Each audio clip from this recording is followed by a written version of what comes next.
Hello दोस्तों, नमस्कार आप सभी को। साइंस की इस टॉपिक वाइज सीरीज में आज हम फिर एक टॉपिक लेकर आए हैं और उस टॉपिक को पूरी डिटेल्स में अध्ययन करेंगे और इससे रिलेटेड जितने भी क्वेश्चंस होंगे उसको मौखिक तौर पर बता भी दिया जाएगा। टॉपिक है फोटोसिंथेसिस, अर्थात हिंदी में बोले इसको तो प्रकाश संश्लेषण। चलिए जानने की कोशिश करते हैं कि ये प्रकाश संश्लेषण क्या होता है, कैसे होता है, क्यों होता है, कहाँ होता है और इसकी आवश्यकताएं क्यों है। दोस्तों, जिस प्रकार हम ह्यूमंस को, एनिमल्स को या लिविंग ऑर्गेनिजम्स को जीवित रहने के लिए भोजन की आवश्यकता पड़ती है, सिर्फ ऐसे ही पेड़ पौधों को जीवित रहने के लिए भी उसकी भोजन की आवश्यकताएं पड़ती है। तो हम लोग तो भोजन बनाने के लिए तो किसी और पे डिपेंड होते हैं, लेकिन क्या पेड़ पौधा भोजन बनाने के लिए किसी दूसरे पे डिपेंड होते हैं? तो इसका आंसर है नहीं। इसीलिए तो इन्हें पेड़ पौधा को ऑटोट्रॉप्स के नाम से भी जाना जाता है। इट्स मीन्स डैट कि ये अपना भोजन सेल्फ प्रिपेयर करते हैं। अब ये जो अपना भोजन खुद बनाते हैं वो कैसे बनाते हैं, इसी के बारे में डिटेल्स में आज अध्ययन करेंगे। उस टॉपिक के साइंस के उस टॉपिक का नाम है फोटोसिंथेसिस, अर्थात प्रकाश संश्लेषण। तो सबसे पहले शुरुआत करते हैं कि प्रकाश संश्लेषण होता क्या है। पेड़ पौधा जिस विधि से भोजन बनाते हैं, पेड़ पौधाओं के द्वारा जिस विधि से भोजन का निर्माण किया जाता है वो विधि ही क्या होती है? प्रकाश संश्लेषण। वो क्या विधि क्या होती है? प्रकाश संश्लेषण। अर्थात पेड़ पौधा अपनी भोजन बनाने के लिए कुछ प्रोसेस अपनाती है। यस, उसका कुछ अपना प्रोसेस होती है। That process is called photosynthesis. अब इस फोटोसिंथेसिस के होने के लिए किस किस कंपोनेंट की आवश्यकता पड़ती है उसे भी इसमें डिटेल्स में अध्ययन करेंगे। देखिए दोस्तों, इतना तो हम जानते हैं कि प्रकाश संश्लेषण हरे पेड़ पौधे में होते हैं, लेकिन हमें ये भी जानना आवश्यकता होती है, जैसे जैसे ऊपर की क्लास में अध्ययन करेंगे तो उतना डिटेल्स में जानने की आवश्यकता पड़ेगी। प्रकाश संश्लेषण तो ये सभी जानते हैं कि हरे पेड़ पौधे में तो होते हैं, लेकिन इसके साथ साथ कुछ बैक्टीरिया है और कुछ एल्गीज है, इसमें भी प्रकाश संश्लेषण की प्रक्रिया होती है। प्रकाश संश्लेषण के लिए कुछ कंपोनेंट की आवश्यकता जरूरी है, जैसे जल, मिनरल्स, कार्बन डाइऑक्साइड, लाइट्स इत्यादि। दोस्तों, ये जो प्रकाश संश्लेषण है, ये जो प्रकाश संश्लेषण की जो प्रक्रिया है, ये पेड़ पौधों के किस भाग में होती है? ये प्रकाश संश्लेषण प्रक्रिया पौधों को पत्तियों में होती है। अर्थात पत्तियों में होती है तो पत्तियों में कोई ना कोई तो पिगमेंट होगा।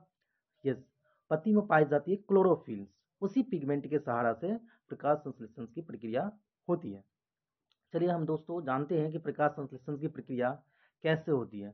देखिए दोस्तों, ये है पेड़ पौधा की जड़, रूट्स। इसी जड़ से, इसी रूट से पेड़ पौधे वाटर्स एंड मिनरल्स को तो एब्जॉर्ब करता है। इस वाटर्स एंड मिनरल्स को जाइलम्स टिश्यूज के द्वारा, जाइलम्स ऊतक के द्वारा ये अपने पत्तियों तक इस वाटर एंड मिनरल्स को ले जाते हैं। और हम तो जानते हैं कि सन से निकलती है सनलाइट, अर्थात सौर ऊर्जा। और हमारे एटमॉस्फेयर में तो कार्बन डाइऑक्साइड की तो मात्रा है ही, उस कार्बन डाइऑक्साइड गैसों को कर लिया जाता है एब्जॉर्ब। फिर ये बात आता है कि उस कार्बन डाइऑक्साइड गैस को एब्जॉर्ब करता कौन है? उस कार्बन डाइऑक्साइड गैसों का एब्जॉर्ब करता है पत्तियों में पाई जाने वाली क्लोरोफिल। अर्थात क्लोरोफिल एक ऐसी पिगमेंट है जो एटमॉस्फेयर में उपस्थित कार्बन डाइऑक्साइड की मात्रा को, इत्यादि गैसों को एब्जॉर्ब करता है। तो दोस्तों, इन कंपोनेंट को ध्यान में रखने की आवश्यकता है कि फोटोसिंथेसिस होने के लिए कार्बन डाइऑक्साइड गैसेस, सनलाइट और वाटर्स एंड मिनरल्स की आवश्यकता होती है। यहाँ देखिए, ये है वाटर्स, यहीं से होती है मिनरल्स। इस वाटर्स एंड मिनरल्स को प्लांट के इस रूट के थ्रू ऊपर एब्जॉर्ब करके ले जाया जाता है। और उसके बाद एयर में पाई जाती है कार्बन डाइऑक्साइड गैस, जो एटमॉस्फेयर में पाई जाती है कार्बन डाइऑक्साइड गैस। इस कार्बन डाइऑक्साइड गैस का भी उपयोग फोटोसिंथेसिस में किया जाता है। किस प्रकार करते हैं इसको तो हम अध्ययन करेंगे ही, आगे देखते हैं। तो दोस्तों, अब प्रोसेस ऑफ फोटोसिंथेसिस के बारे में अध्ययन करते हैं। हमने ये समझ लिया है कि फोटोसिंथेसिस होने के लिए, अर्थात प्रकाश संश्लेषण होने के लिए कुछ कंपोनेंट की आवश्यकता पड़ती है। वो है वाटर्स, कार्बन डाइऑक्साइड गैसेस और क्लोरोफिल, सनलाइट इत्यादि की आवश्यकता पड़ती है। हम एक एक करके अध्ययन करते हैं कि इसकी क्या आवश्यकताएं हैं इस कंपोनेंट की। देखिए दोस्तों, फोटोसिंथेसिस की जो प्रोसेस होती है, उस प्रोसेस में जो वाटर्स एंड मिनरल्स होती है वो प्लांट के रूट से आती है, सन से आती है, सनलाइट, सन से क्या आती है, सनलाइट, और हमारे एटमॉस्फेयर में क्या पाई जाती है, कार्बन डाइऑक्साइड गैसेस। इस कार्बन डाइऑक्साइड गैसेस का एब्जॉर्ब कर लिया जाता है पत्तियों में उपस्थिति क्लोरोफिल से। फिर क्या होता है, सनलाइट की एनर्जी जैसे ही पत्तियों में उपस्थिति क्लोरोफिल पर पड़ती है तो वहां पर होती है लाइट रिएक्शंस, अर्थात जो हम वाटर इस रूट के द्वारा, यहाँ से इस रूट के द्वारा जो वाटर एब्जॉर्ब कर लिया जाता है, उस वाटर क्या होता है, ब्रेक डाउन होता है। वो वाटर क्या क्या होता है, वो वाटर ब्रेक डाउन होता है, पत्तियों में पाई जाती है। क्लोरोप्लास्ट, इस क्लोरोप्लास्ट के अंदर में पाई जाती है क्लोरोफिल, जो लाइट रिएक्शंस अर्थात लाइट रिएक्शंस और डार्क रिएक्शंस के लिए रिस्पॉन्सिबल्स भी होता है। देखिए एक एक करके अब पढ़ते हैं कि ऑक्सीजन का क्या उपयोग है, सभी चीज़ों का हम अध्ययन करेंगे। तो दोस्तों देखते हैं इस चीज़ों को, फोटोसिंथेसिस कैसे होती है। हम तो डिस्कस कर चुके हैं कि फोटोसिंथेसिस के लिए कार्बन डाइऑक्साइड, वाटर, सनलाइट इत्यादि की क्या होती है, आवश्यकता होती है, इत्यादि क्या होती है, आवश्यकता होती है। ये जो वाटर और कार्बन डाइऑक्साइड गैस, यहाँ से देखिए दोस्तों, एक फ्रेम है, ये एक प्लांट है, इस प्लांट में ये जो वाटर है यहाँ पे दिख रहा होगा, ये वाटर जो है रूट की थ्रू एब्जॉर्ब होता है, और इस एयर में क्या पाई जाती है, कार्बन डाइऑक्साइड गैस। एयर में क्या पाई जाती है, कार्बन डाइऑक्साइड गैसेस, और रूट्स के थ्रू क्या निकलती है, वाटर।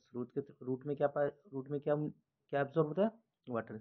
इसी वाटर और कार्बन डाइऑक्साइड गैसेस के बीच फोटोकेमिकल्स रिएक्शंस होता है। ये फोटोकेमिकल्स रिएक्शंस कैसे होती है, सन से जो सनलाइट एनर्जी आती है वो कार्बन डाइऑक्साइड गैसेस इस वाटर के बीच फोटोकेमिकल्स रिएक्शंस होती है। फोटोकेमिकल्स रिएक्शंस होने के पश्चात इसमें ग्लूकोज का निर्माण होता है और कुछ हमें ऑक्सीजन की मात्रा की भी प्राप्ति होती है।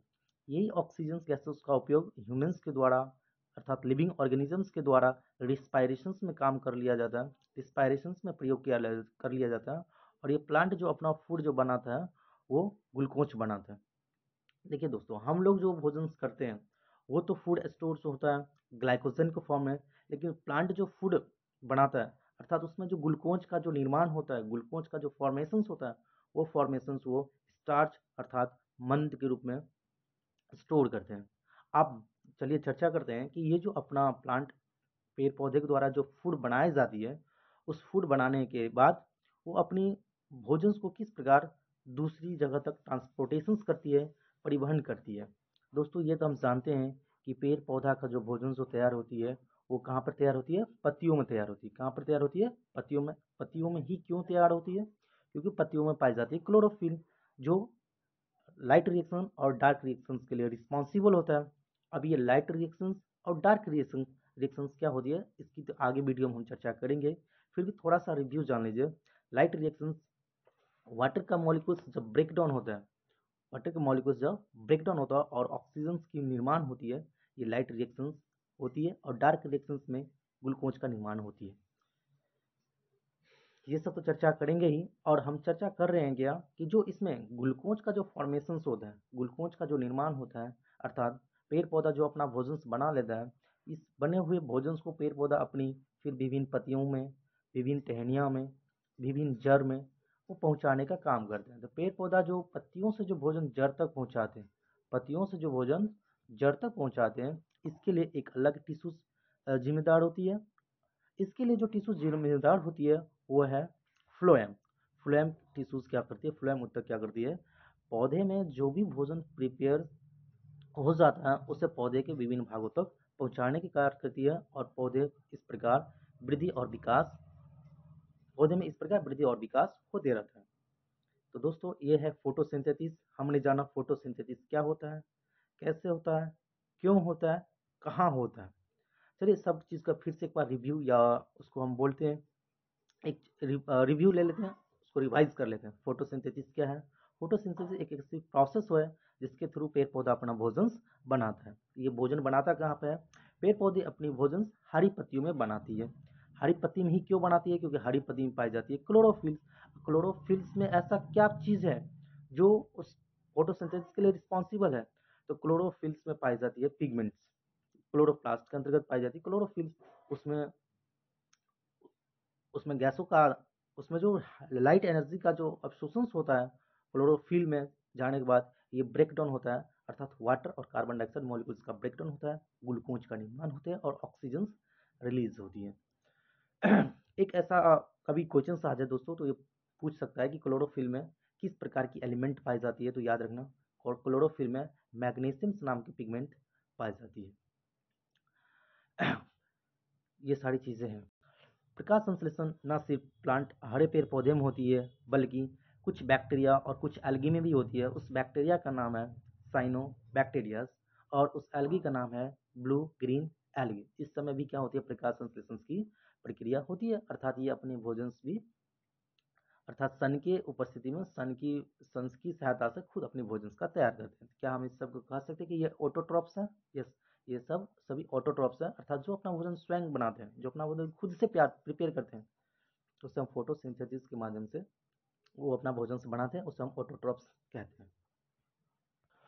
फोटोसिंथेसिस के लिए जो कंपोनेंट था उसको भी डिस्कस कर लिए थे, वह है water, carbon dioxide gases, minerals and sunlight. इसमें से किसी एक की भी कमी हो जाए तो फोटोसिंथेसिस की प्रक्रिया नहीं होती थी। इस प्रकार क्या हम एक क्वेश्चन पूछे, क्या फोटोसिंथेसिस की अभिक्रिया हमेशा होती है? फोटोसिंथेसिस हमेशा होती है? तो आंसर है नहीं, ये प्रकाश की उपस्थिति में भी फोटोसिंथेसिस की क्रिया होती है।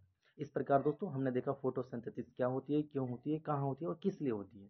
तो सिंपल एक लाइन में आंसर है फोटोसिंथेसिस हरे पेड़ प्लांट के साथ साथ कुछ साइनोबैक्टीरिया और ब्लू ग्रीन एल्गीज में भी होती है। ये सभी अपने भोजन बनाने का प्रोसेस है जिसे हम ऑटोट्रॉफ्स कहते हैं। तो दोस्तों अभी के लिए इतना ही। नेक्स्ट वीडियो में फिर से कुछ कुछ न्यू टॉपिक के साथ शुरुआत करेंगे। तब तक के लिए जय हिंद।